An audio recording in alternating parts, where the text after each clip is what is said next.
By chance, do you have an old floor jack where if the handle accidentally gets bumped or doesn't get put against something, it'll fall over, potentially hurting you or somebody else? Well, let me show you how to fix this. Now, the reason why this handle is not staying up is this spring is broken. This spring right here is supposed to provide resistance against the base frame here and against the back of this handle, keeping it in the up position unless it is pulled down by hand. So this one right here is broken. You might be able to see right there that there's a little leg that's missing off of this spring, so this has to be replaced. Now, I purchased a 2-pack of springs off Amazon, relatively cheap, and I did a 2-pack just in case one of these breaks, but I'm going to put one of these in position of that one. And to get this bolt loose, I'm going to try and use a crescent wrench. Yep, that's on there really tight, so let me put the phone down so I can get it loose.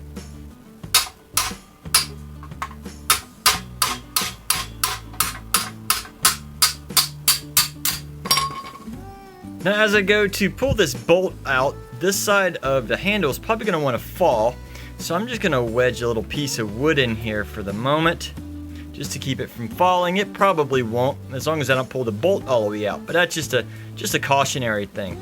Once I get the bolt far enough out, I can slide the new spring in place and hopefully just screw the bolt back and everything will be ready.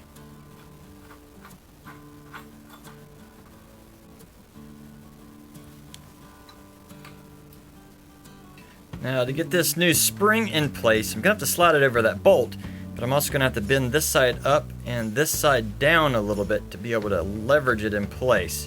So if you plan on doing this, be very careful you don't hurt yourself.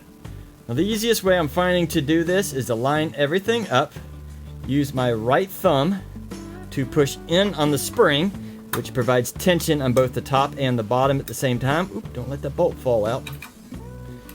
And then, in the process of holding it in there with the spring, is to push that bolt into place. This is a little difficult, but if you do it just right, you can get it in there slowly.